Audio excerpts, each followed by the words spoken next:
এবারে football. 9 October হংকংয়ের বিপক্ষে এশিয়ান কাপের বাছাই পর্বে খেলতে নামবে বাংলাদেশ। হামজা সমিত সোমদের ম্যাচ দেখতে আবারও হুমড়ি খেয়ে পড়বে ফুটবল ফ্যানরা। আর সেই ম্যাচের টিকিট বিক্রি শুরু হবে 28 সেপ্টেম্বর। টিকিট পাওয়া যাবে অনলাইনে। দর্শক ভোগান্তি এড়াতে এক ইভেন্ট ম্যানেজমেন্ট কোম্পানির সাথে চুক্তিও করেছে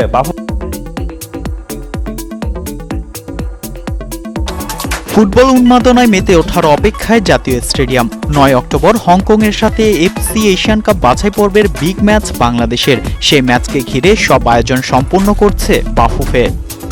বিক্রির জন্য কুইকেট.মি কে যুক্ত করেছে বাফুফে।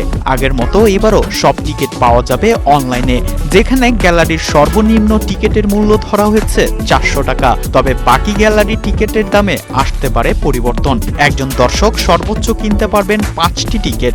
তবে এবার টিকিট জালিয়াতি রোধ ও দর্শক ভোগান্তি কমাতে সর্বোচ্চ সতর্ক থাকার কথা জানায় বাফুফে।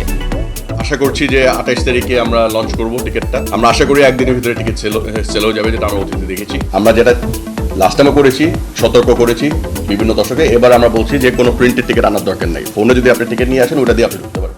সিঙ্গাপুরের বিপক্ষে বাংলাদেশের ম্যাচে পানি ও খাবারের দাম নিয়ে দর্শকদের মধ্যে ছিল অসন্তোষ। তবে এবার সেই ভোগান্তি এড়াতে পুরো দায়িত্ব দেওয়া হচ্ছে একটি ইভেন্ট ম্যানেজমেন্ট প্রতিষ্ঠানকে। যে ভেন্ডার ইউজ করুক, আমাদেরকে ওরা সঠিক তথ্য দিতে হবে যে কত টাকা অ্যাকচুয়ালি এক্সপেন্স করেছেন ওরা। ওটার এগেনস্টে আমাদের যে ভ্যাট চালান আছে, এগুলি সব পেমেন্ট করে আমাদেরকে নেট হিসাব বোঝা দিবে। সিঙ্গাপুর ম্যাচের মতো এবারও পুরো স্টেডিয়াম থাকবে জোরদার নিরাপত্তা। সেনাবাহিনীর পাশাপাশি নিরাপত্তায় থাকবে বেসামরিক সশস্ত্র বাহিনীও। এবার সিকিউরিটি আরও স্ট্রং হবে। আমরা জানি আমাদের দুটা খেলা ব্যাক টু ব্যাকই ধরতে গেলে, অক্টোবর 9 তারিখে এবং নভেম্বর 18 তারিখে। যে ইন্ডিয়া খেলাটা একটু গুরুত্বপূর্ণ বেশি, যেখানে সিকিউরিটি রিজনের জন্য আমাদের একটু নজর বেশি দিতে হবে। ম্যাচ শুরুর আগে আয়োজন করা হবে সাংস্কৃতিক অনুষ্ঠান। এবারও 8 বিভাগের দর্শকরা বড় পর্দায় খেলা দেখার সুযোগ পাবেন।